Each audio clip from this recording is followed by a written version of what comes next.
Assalamualaikum warahmatullahi wabarakatuh. Perkenalkan, nama saya Nur Aini, NIM E2019-22-23, semester 3, Prodi Ekonomi Syariah, Fakultas Ekonomi dan Bisnis Islam, Institut Agama Islam Negeri Jember. Di sini saya akan menganalisa 3 materi. Yang pertama, ekonomi makro Islam, yang kedua, konsep dasar ekonomi Islam, dan yang ketiga, pengangguran dalam perspektif ekonomi Islam.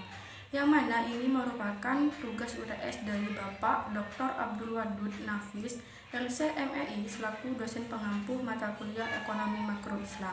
Baik, langsung saja kita memulai video analisa yang pertama, yaitu ekonomi makro Islam.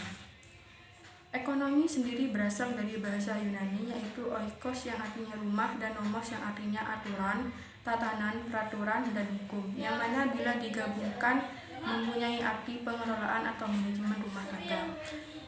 Ekonomi adalah bagaimana kita mengatur pendapatan rumah tangga dan cara kita mengatur pengeluaran rumah tangga individu.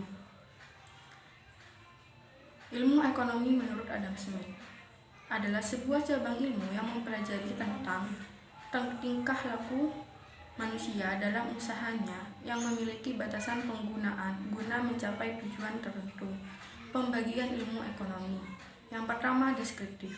Kajian yang memaparkan secara apa adanya tentang kehidupan ekonomi suatu daerah atau negara. Yang kedua, terapan. Cabang ilmu ekonomi yang membahas secara khusus tentang penerapan teori dalam suatu rumah tangga produksi. Yang ketiga, teori. Ilmu ekonomi yang membahas gejala-gejala yang timbul sebagai akibat dari perbuatan manusia dalam usahanya meningkatkan kesejahteraan masyarakat. Ilmu ekonomi teori. Yang pertama, ilmu ekonomi mikro. Ilmu ekonomi yang mempelajari perilaku konsumen dan perusahaan serta penentuan harga-harga pasar. Yang kedua, ilmu ekonomi makro. Studi tentang ekonomi secara keseluruhan yang menjelaskan perubahan ekonomi yang mempengaruhi banyak masyarakat, perusahaan, dan pasar. Konsep dasar ekonomi makro. Terdapat 7 konsep dasar dalam ekonomi makro. Yang pertama, pendapatan dan pengeluaran. Yang kedua, pengangguran. Yang ketiga, uang dan fungsinya. Yang keempat, inflasi dan deflasi. Yang kelima, permintaan agregat dan penawaran agregat. Yang keenam, keseimbangan IS dan RM atau pasar barang dan pasar uang. Dan yang ketujuh, ekspor dan impor. Analisis video yang kedua, yaitu konsep dasar ekonomi Islam. Apa sih ilmu ekonomi itu? Ilmu ekonomi adalah sebuah cabang ilmu yang membahas dan mempelajari tentang perilaku manusia dalam memenuhi kebutuhannya dan memuaskannya.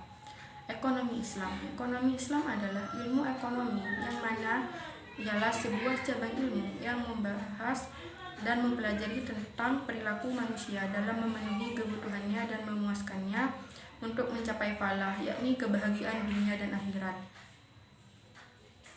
Yang mana falah tersebut harus berdasarkan pada prinsip-prinsip dan nilai-nilai Al-Quran, Sunnah, Ijma' dan Qiyas. Di mana Al-Quran, Sunnah, Ijma' dan Qiyas merupakan sumber hukum ekonomi Islam, Al-Quran. Yang mana setiap masalah dalam jual beli harus berdasarkan Al-Quran. Kalau masih tidak ditemukan, bisa melihat As-Sunnah sabda Nabi, Ijma' kesepakatan ulama-ulama tingkatan mujtahid setelah wafatnya Nabi Muhammad SAW. Al-Qiyas menyamakan sesuatu yang tidak ada dalilnya kepada maslahat yang ada dalilnya. Dasar-dasar ekonomi Islam. Terdapat 6 dasar-dasar dalam ekonomi Islam. Yang pertama, tauhid, meyakini keesaan Allah Subhanahu wa taala. Yang kedua, as-siddiq dan amanah, kejujuran dan tanggung jawab. Yang ketiga, mengakui hak milik individu dan umum. Yang keempat, al-adalah, keadilan. Yang kelima, al-tawazun, keseimbangan. Dan yang keenam, at-ta'awun, tolong menolong. Prinsip-prinsip ekonomi Islam, yang mana di dalam prinsip-prinsip ekonomi Islam harus terbebas dari mangurib, yang mana singkatan dari maisir, goror, dan riba. Karakteristik ekonomi Islam. Terdapat 8 karakteristik dalam ekonomi Islam. Yang pertama, ekonomi Islam terikat dengan akidah, syariah, dan akhlak. Yang kedua, harta kepunyaan Allah dan manusia sebagai khalifah. Yang ketiga, larangan maisir, gharar, dan riba.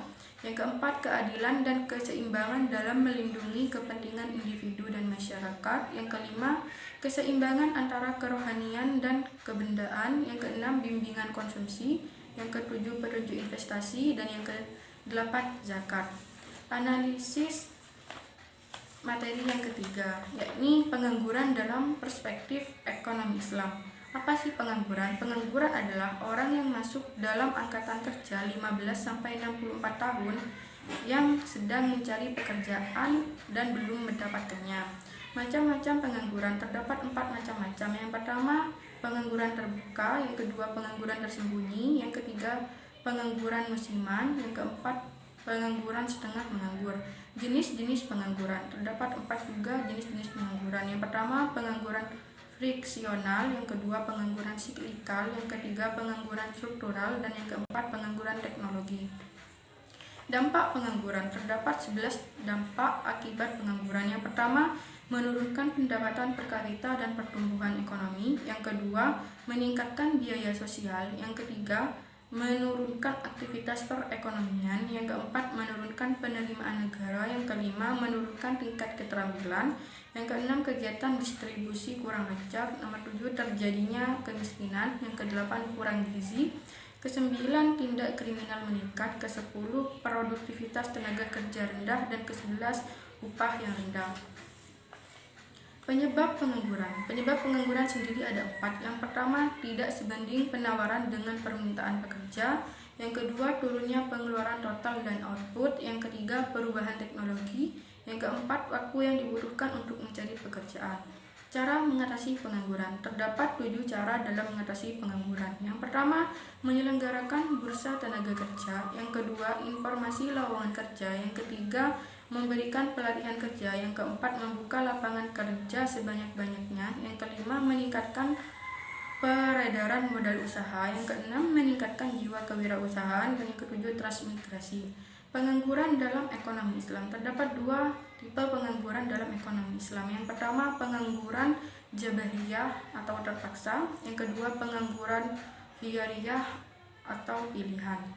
Solusi pengangguran dalam perspektif ekonomi Islam. Terdapat 2 solusi dalam mengatasi pengangguran dalam perspektif ekonomi Islam. Yang pertama, mekanisme individu. Yang kedua, mekanisme sosial ekonomi.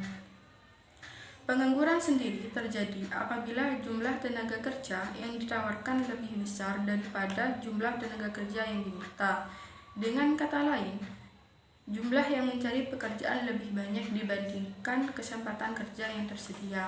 Demikian yang dapat saya analisis dari ketiga materi tersebut. Kurang lebihnya mohon maaf. Wabillahi taufiq wal hidayah. Wassalamualaikum warahmatullahi wabarakatuh.